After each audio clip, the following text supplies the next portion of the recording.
Today, we're getting into a really incredible piece of ancient Arabic lore. It's a story a listener sent us, and it's just full of these, powerful moments. Absolutely. It's called The Princess, the Serpent, and the Power of Fidelity. And it's all about transformation, loyalty, and the literal price of a promise. Exactly. And our mission here isn't just to, retell a story. We're really trying to explore the mechanics of obligation in this world. What happens when people make a promise? Yes, whether it's a poor farmer or a great sultan. What is the actual, sometimes terrifying cost of keeping your word when everything seems impossible? That's the key, I think. The story is all about repaying a debt, but the payment isn't money. It's loyalty and honor. Every single character makes a contract, and the magic in the story really just exists to test how sincere that contract is. It's fascinating how it all starts, not with, kings and queens, but with a very simple act of kindness. A humble kindness that kicks off this huge royal drama.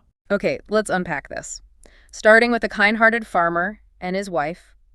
A simple couple, happy in every way except... They desperately wanted a child.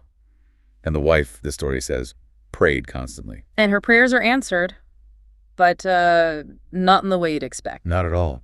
She's telling her husband about a dream she had, a vision that their prayers were heard, and at that very moment... a small, graceful serpent crawls out of the firewood. Right out of the firewood he just brought in.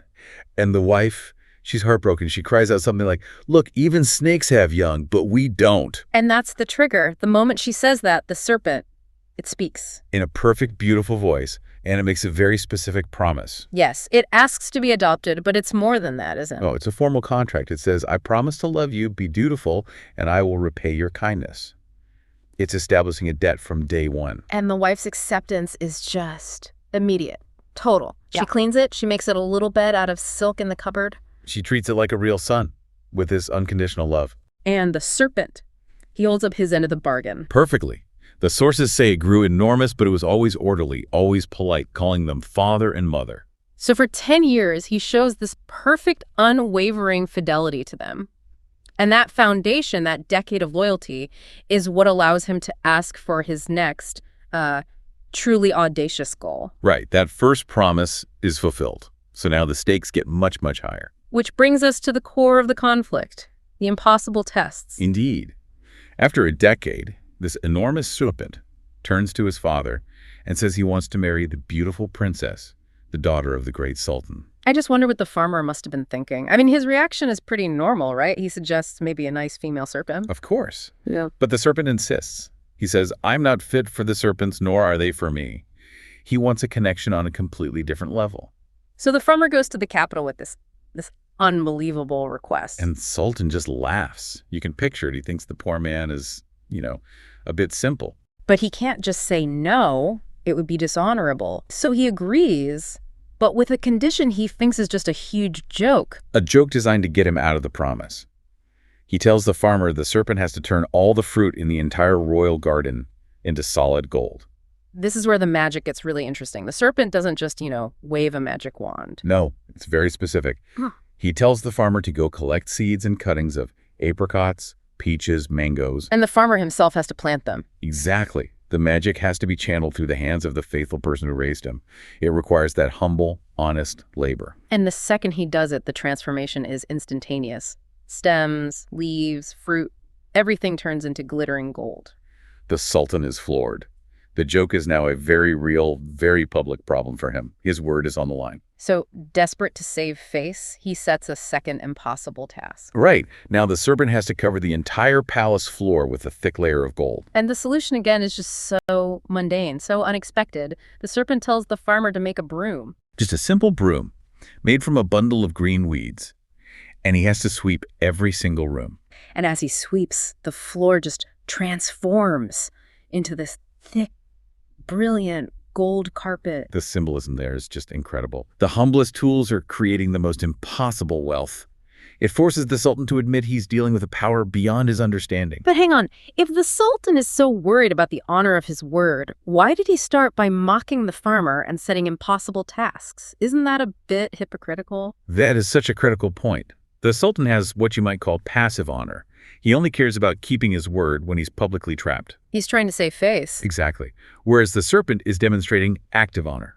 a power that comes from genuine loyalty, from fulfilling his debt to the farmer. He's forcing the Sultan's hand. And since he can't get out of it, the Sultan finally has to face the consequences, which leads us right to the heart of the story. Acceptance and tragic error.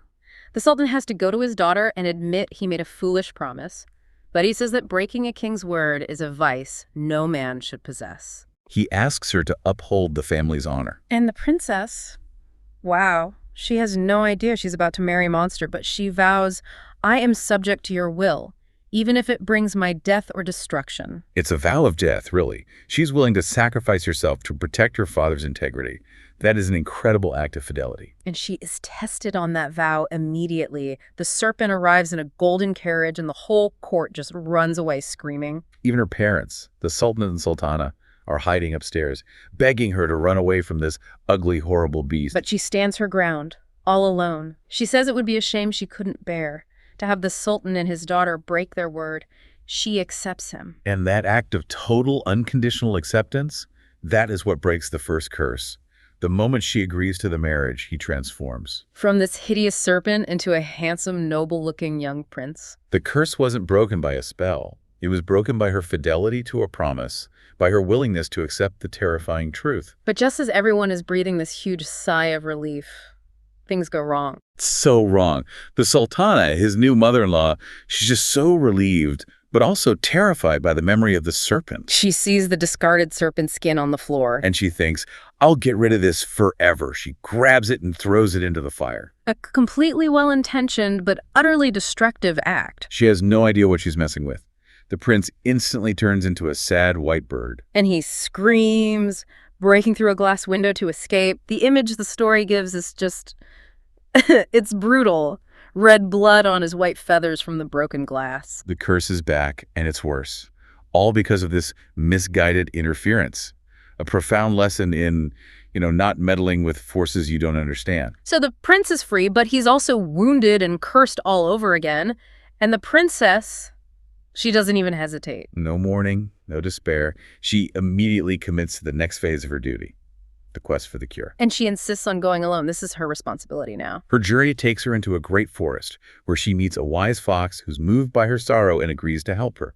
And this is where the story's oracle appears, in a very strange form. They're resting under a tree and they hear these beautiful birds singing. And the fox, of course, can understand them. The birds are basically recapping the whole story for us. They are. They sing about the 10 years with the farmer, the golden miracles, the wedding, and the burning of the skin. And then they reveal the danger. They say the prince is dying, the wound from the broken glass is fatal, and he's in his last days at his own father's palace. But there's a cure, and it is incredibly specific. The only way to save him is for the princess to get one feather from the tail of each of those 4 singing birds. And she has to be the one to place them on his wounds. It seems like every magical solution in the story requires a very precise, hard-won price. It does. And again, it requires humble help. The fox is the one who has to climb the tree at night and carefully pluck the feathers without waking the birds. So the princess runs to the palace, and again, she's met with skepticism. The prince's father says all the best doctors have failed. The prince is yellow, motionless. But she begs to try. She places the 4 feathers on him. And the healing is instantaneous. His color returns, his breathing regulates. Within an hour, he's perfectly healthy. The curse and the wounds are just gone. A total triumph of this very precise, action-driven loyalty. Which brings us to the final and maybe the most important part of the story. The final acts of gratitude. Yes. The prince, he's recovered. He recognizes her, and he tells his parents everything. How she freed him by accepting the serpent and saved him by finding the cure. And the story doesn't just end with them getting married and living happily ever after. It spends a lot of time on how they repay their debts. This is the circle of obligation completing itself. First, the farmer and his wife. For raising him for 10 years in their poverty, he doesn't just give them money. No, it's so much more. He buys them a palace right next to his father's and gives them high, honorable positions at court. He's repaying 10 years of love with a lifetime of honor and security. It's a massive act of repayment. And he doesn't forget the fox. The princess doesn't. She gives the fox a special home in the royal stables, makes him chief of all the animals, and personally makes sure he's cared for. He's given rank and comfort for life. It shows how much she valued that genuine help when she was at her lowest. So the ultimate lesson here isn't just about keeping a promise to your spouse or your father. No, it's about acknowledging and repaying the debt of kindness from everyone who helped along the way.